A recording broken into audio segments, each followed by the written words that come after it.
Trump administration issues executive orders on immigration, focusing on deportations. Washington, D.C., January 20, 2025. President Donald Trump signed several executive orders today focused on immigration enforcement and border security, including measures to increase deportations of undocumented immigrants. The orders direct federal agencies to prioritize the removal of individuals who have been convicted of criminal offenses, as well as those who have entered the country illegally. The Department of Homeland Security, DHS, and Immigration and Customs Enforcement, ICE, will be central to the implementation of these orders. ICE is tasked with identifying, apprehending, and removing undocumented immigrants, and its resources and enforcement priorities are expected to be significantly impacted by the new directives. The executive orders have generated significant controversy, with critics expressing concerns about potential human rights violations and the impact on families and communities. Supporters of the measures argue that they are necessary to uphold the rule of law and protect national security.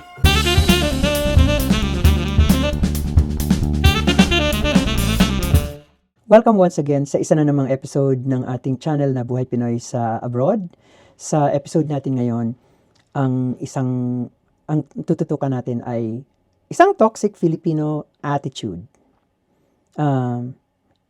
Ito ay tungkol sa mga Pilipino na ituturo ang kababayang may illegal documentation o status na nasa Amerika.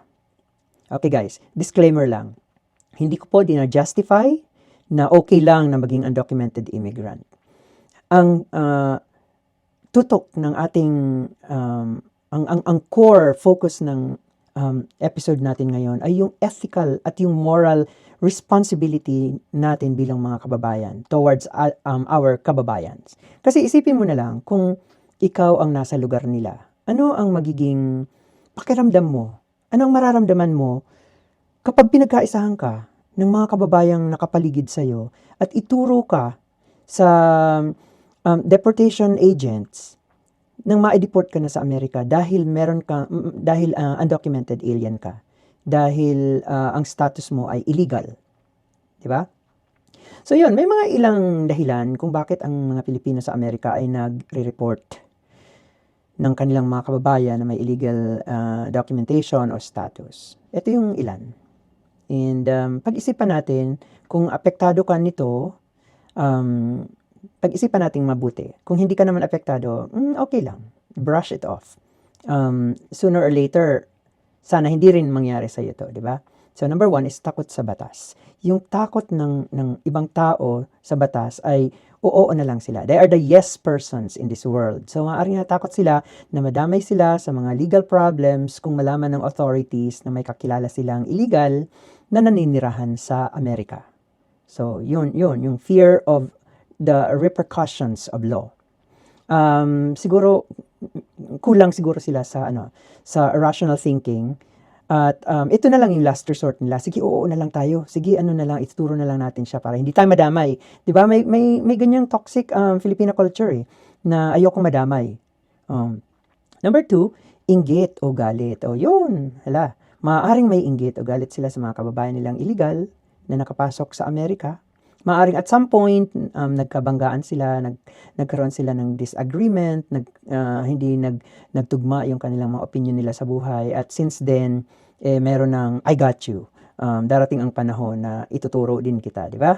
So maaaring iniisip nila na hindi patas na nakakakuha ng mga benefits ang mga undocumented na kababayan na ito kasi wala nga silang legal documents. So dahil sa inggit, dahil sa galit, ituturo nila. Number 3, pagkakaroon ng maling impormasyon. So maaaring mayroon silang maling paniniwala na ang pag-uulat sa mga illegal na imigrante ay makakatulong sa pagpapabuti ng ekonomiya at seguridad ng Amerika. Ewan ko kung sino ang mag-rectify ng ganyang thinking nila. Hindi ako. Number 4, personal na away o alitan. Ayun, maaaring may personal na away o alitan sila sa mga taong kanilang iniuulat. Ginagamit nila ang issue ng illegal documentation na ito bilang paraan para makaganti, di ba? Vengeance o makasakit sa mga ito. Ang panlima ay yung feeling nila na may obligasyon sila sa batas. Maaaring mayroon silang malakas na feeling na obligated sila na sundin ang batas, at iulat ang anumang paglabag dito, kahit na ito ay nangangahulugan ng pag-uulat sa kanilang mga kababayan. Guys, hindi tayo kagaya nila. Hindi tayo I'm sorry, pero hindi tayo puti, di ba? Mga Pilipino tayo, mga Asians tayo, at itong mga itinuturo nyo na ito ay mga kababayan natin. So, tingnan din natin yung ethical and moral context ng ginagawa natin. Di ba? Sabi nga niya, naniniwala tayong mga Asian na ang bawat gawin natin, any action na gawin natin sa buhay, may tinatawag na karma yan. May angkop, kumbaga, may asawa siya na consequence. Maaaring hindi mo yan ma-feel ngayon, pero maaaring maramdaman mo yan in the long run. So, napaka-importante na pag-isipan nating mabuti ito. Hindi ka magiging sikat kung nagtuturo ka ng mga undocumented immigrants. Ang dami kong nabasa sa isang Instagram account na ipopost ko rin dito kasama nitong episode ng mga reactions ng mga Pilipino. At kung curious kayo, basahin nyo na lang. Grabe, hindi nyo aakalain mga Pilipino sila. At hindi nyo aakalain na ang tinitira nila ay mga Pilipino rin. Akala natin, dahil lahat tayo foreigners sa Amerika, pwede na tayo magkaisa. Naku Lord, hindi. May mga ibang, dinala talaga nila yung mindset nila. From the Philippines, all the way from the Philippines, dinala nila dito. So mahalagang tandaan na hindi lahat ng Pilipino sa Amerika ay may ganitong toxic attitude. Maraming may toxic attitude, pero importante ring tandaan natin na hindi lahat ng mga kababayan natin ay may ganitong toxic attitude. So marami pa rin ang nakikiramay at tumutulong sa kanilang mga kababayan kahit ano pa ang kanilang legal status.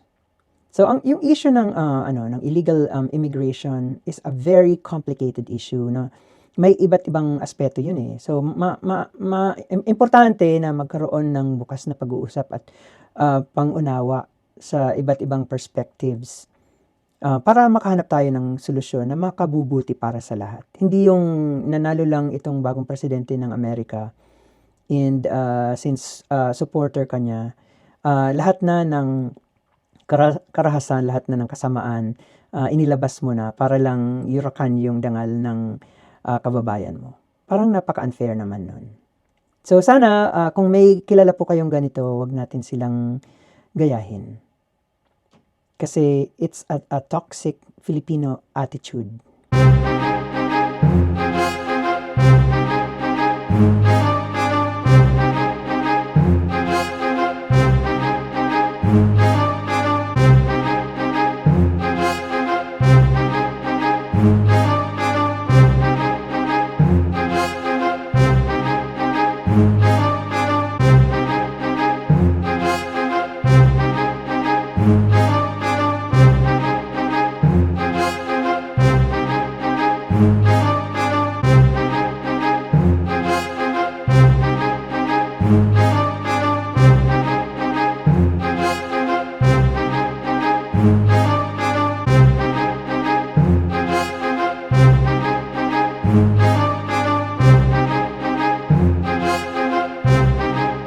Thank you.